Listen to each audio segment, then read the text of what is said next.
Hi friends, मैं doctor Rajdev Kumar Nishad आप सभी का एकलव्य एग्रीकल्चर एकेडमी के यूट्यूब चैनल पर स्वागत करता हूं।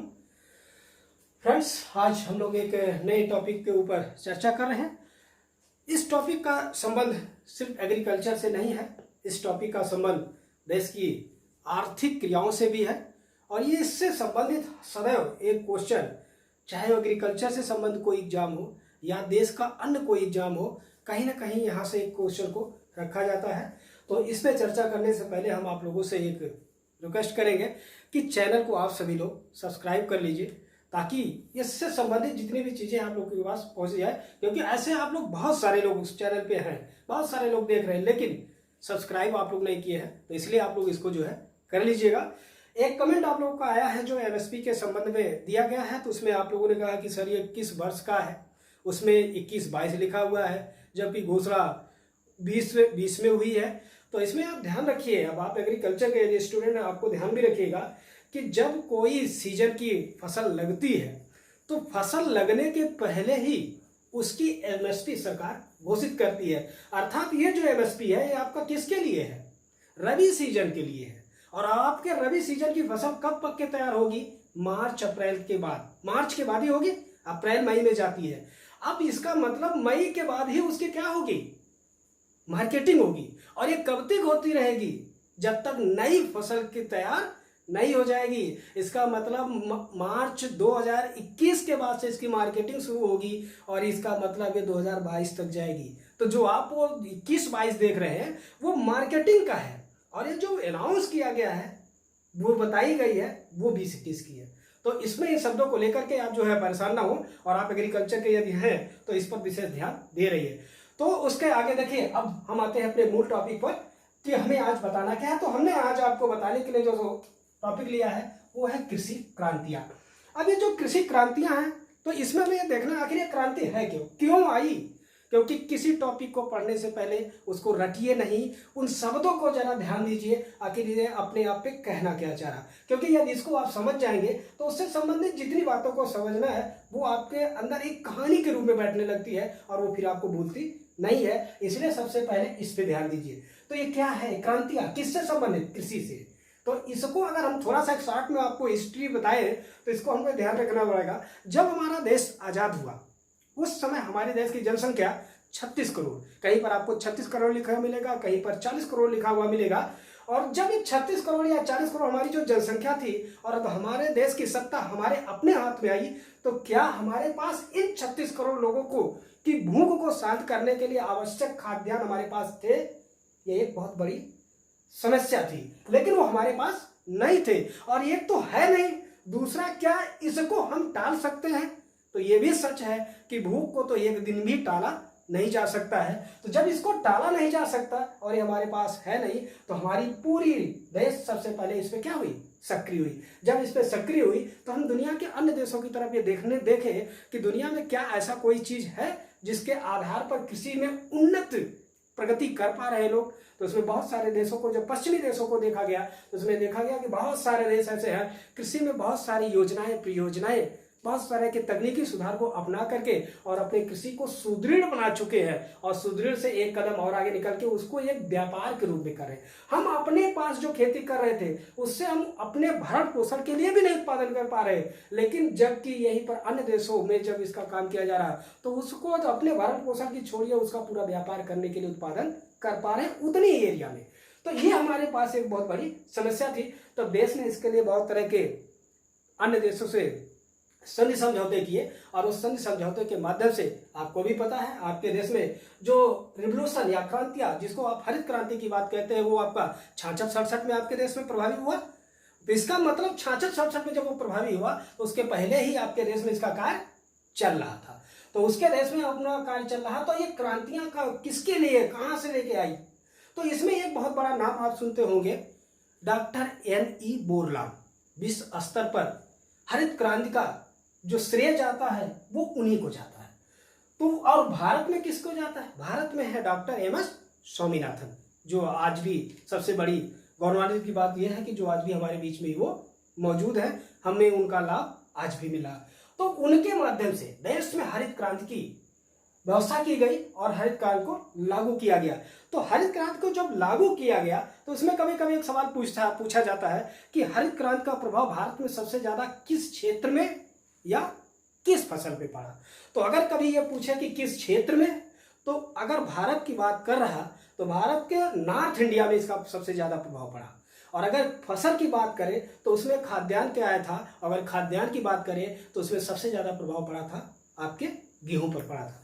तो उससे संबंधित ये क्रांतियां आपके समक्ष हैं, तो इनके बारे में हम एक एक के बारे में अपना देखते चल रहे हैं और जिसके बारे में जो जहां पर आएगा उसको हम बताते चलेंगे। तो इसमें देखिए सबसे पहले आपका लिखा है क्या, हरित क्रांति। हरित मतलब ग्रीन, ठीक है, तो इसको इंग्लिश में अगर आप कहेंगे तो क्या होगा, ग्रीन रिवोल्यूशन। तो हरित क्रांति का संबंध किससे है, खाद्यान्न उत्पादन से है।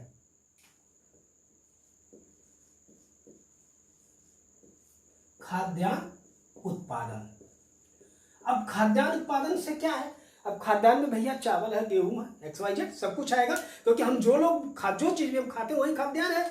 तो इसमें सबसे पहले हरित क्रांति को, इसका हरित क्रांति का संबंध किससे है, खाद्यान्न से है, ठीक है। अब इसमें देखिए इसका क्या प्रभाव पड़ा, जब 66-67 में इसका प्रभाव आया तो जहां की हमारा देश अपने देश के नागरिकों की जो आवश्यकताएं थी उसको पूर्ण करने में सक्षम ही नहीं था, लेकिन इसका प्रभाव इतना आया कि हम इसके मामले में भी जाकर क्या हो गए, आत्मनिर्भर हो गए। और जब हम आत्मनिर्भर हो गए तो इसका मतलब हमारी जो आवश्यकताएं वो पूर्ण हो चुकी थी, ठीक है। उसके बाद आपका आता है श्वेत क्रांति। तो श्वेत क्रांति का आपका किससे संबंध है, दुग्ध उत्पादन से। तो ये आपका दुग्ध उत्पादन। अब इसमें भी एक बहुत बड़े महान वैज्ञानिक आपके देश के हैं जिनका नाम जुड़ता है। अगर ये पूछा जाए कि श्वेत क्रांति का जनक किसे कहा जाता है, तो श्वेत क्रांति का जनक डॉक्टर वर्गीज कुरियन को। तो ये डॉक्टर वर्गीज कुरियन ने भारत में श्वेत क्रांति का खूब प्रचार किया और तब से ले आज हमारा देश 21वीं सदी में देखिए कि दुनिया में दुग्ध उत्पादन के मामले में सबसे पहला स्थान हासिल कर चुका है। और पिछले अगर 2001 से बात करें तो 2001 के बाद से लेकर के ही इस चीज को अपना बनाया हुआ है। उसके बाद है आपका सुनहरी क्रांति, इस पे आप देखिएगा, ठीक है। तो ये जो सुनहरी क्रांति आपकी थी, तो सुनहरी क्रांति में भी देखिए इसमें मेन मकसद आया था किसका, फ्रूट्स का, ठीक है। इसमें किसका आया था, फल का।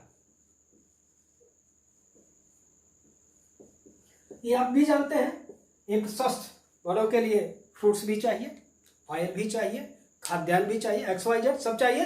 तो इसमें इसका मतलब अब इसके माध्यम से क्या किया जा रहा है, ये जो क्रांति लाई गई है इसका मतलब हमारे देश में पर्याप्त फल भी नहीं उपलब्ध थे, अब इसके माध्यम से हम फल के उत्पादन को क्या कर रहे हैं, बढ़ा रहे हैं, ठीक है। उसके बाद आपका नीली क्रांति, ठीक है। तो नीली क्रांति में किसका है, मत्स्य उत्पादन का है।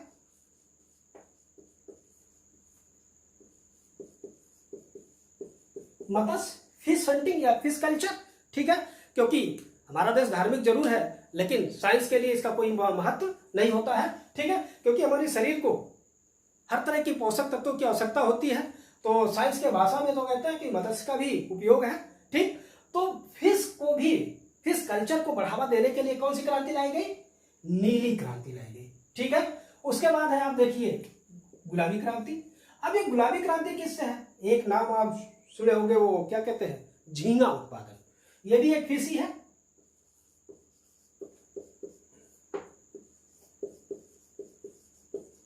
किससे संबंधित है, ये झींगा उत्पादन, ठीक है। उसके बाद आपका है क्या है, पीली क्रांति। तो पीली क्रांति में देखिए इस पे यह होता है, इसको कहते हैं खाद्यान्न तेल उत्पादन। ये किससे संबंधित है, कहीं पर मिलेगा आपको तिलहन उत्पादन, कहीं पर मिलेगा खाद्य तेल उत्पादन, या कहीं पर खाद्य तेल। तो इसको ध्यान रखिएगा, आपको क्या है लिखा मिलेगा, आपको तिलहन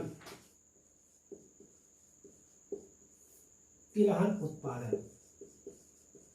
तो तिलहन उत्पादन का मेन जो आपका वो है किससे है, खाद्यान्न तेलों से है, ठीक है, खाद्यान्न तेल। उसके बाद आपका है रजत क्रांति। तो इसको जब आप देखते हैं रजत क्रांति को, ठीक है, तो आपकी ये रजत क्रांति भी जो है, ठीक है, इसका भी संबंध कहीं ना कहीं से लिखता है। कहीं पर आपको लिखा मिलेगा अंडा उत्पादन,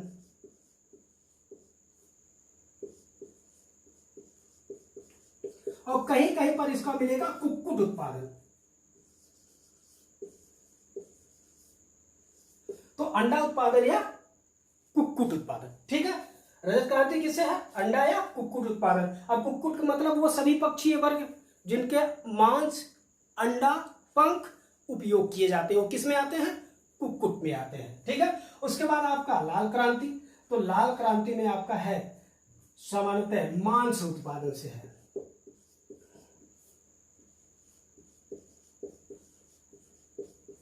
किससे है?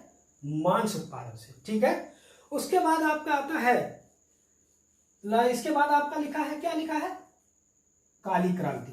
ठीक है, तो काली क्रांति भी आपका देखिए यहां पर एक कभी कभी दो चीजें दिखाई देता है। कहीं पर मिलता है आपका ब्राउन, ठीक है, तो कहीं कहीं पर आपको मिलता है काली, लेकिन ये सबसे ज्यादा जो महत्वपूर्ण है आपका ये क्या है? काली क्रांति। और इसमें देखिए कहीं कहीं पर आपका लिखा मिलेगा जट्रोफा। जट्रोफा भी मिलेगा, या आपका ऑयल फ्यूल्स जो आपके जो है क्या है? तेल है। ठीक है, फ्यूल उसको कहते हैं, या ईंधन।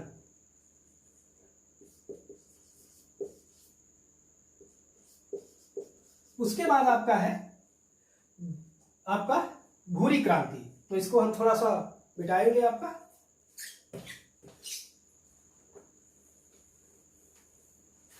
तो ये आपका जो भूरी क्रांति है इसका संबंध है आपका उर्वरक से।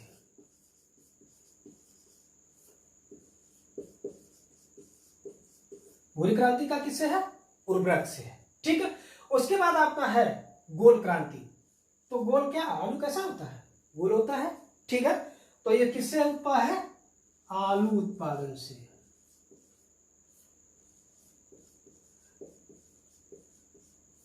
ठीक है, तो गोल क्रांति आलू उत्पादन से। उसके बाद आप देखिए एक शब्द लिखा है, इसको शायद इसी से आप कनेक्टिविटी कर लीजिए। ठीक है, तो मीठी क्रांति मतलब शहद।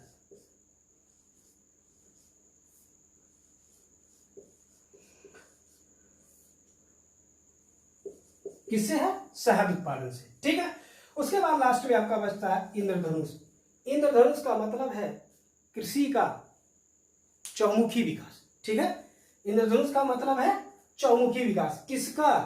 कृषि का या एग्रीकल्चर का। ठीक है, एवरग्रीन रिवोल्यूशन। ठीक है, तो इतने ये जो क्रांतियां हैं महत्वपूर्ण है, जो बार बार जब भी कोई एग्जाम आप देते हैं, वो एग्रीकल्चर से संबंध हो या कोई अन्य कॉम्पिटिटिव एग्जाम हो, क्योंकि भारत एक एग्रीकल्चर प्राइम कंट्री है, भारत एक कृषि प्रधान देश है। जब भारत एक कृषि प्रधान देश है तो कभी भी ऐसा नहीं हो सकता है कोई भी एग्जाम जिसमें एग्रीकल्चर के बिना वो संभव हो सके। तो जब वो एग्जाम आते हैं तो कहीं ना कहीं एग्रीकल्चर को भी ध्यान में रखा जाता है। तो जब एग्रीकल्चर को ध्यान में रखा जाता है तो इस तरह के सवाल आपके सामने रखे जाते हैं। और ये फैक्ट है, हमने जरूर थोड़ी आपको हिस्ट्री के रूप में कुछ कहा है, लेकिन उससे कुछ नहीं मतलब होता है। सीधे पूछता है कि इसका संबंध किसके है, किसका संबंध किससे है, यही आपके सामने सवाल रखा जाता है और एकदम फैक्ट होता है। अगर एक बार अपने देश की स्थिति को ध्यान में रखते हैं और इसको ध्यान में रखें तो मुझे नहीं लगता कि सवाल को करने में आपको कोई दिक्कत होगी। तो इसलिए इसको आप लोग जो है ध्यान देंगे और अच्छे से इसको जो है एक बार रट लेंगे या लिख करके अपना याद कर लेंगे, तो इसको आप करने में आप सक्षम होंगे। तो पुनः हम आपसे एक बार रिक्वेस्ट करेंगे कि इस चैनल को सब्सक्राइब करें, शेयर करें, ताकि अधिक से अधिक लोगों तक इसका लाभ पहुंच सके। धन्यवाद।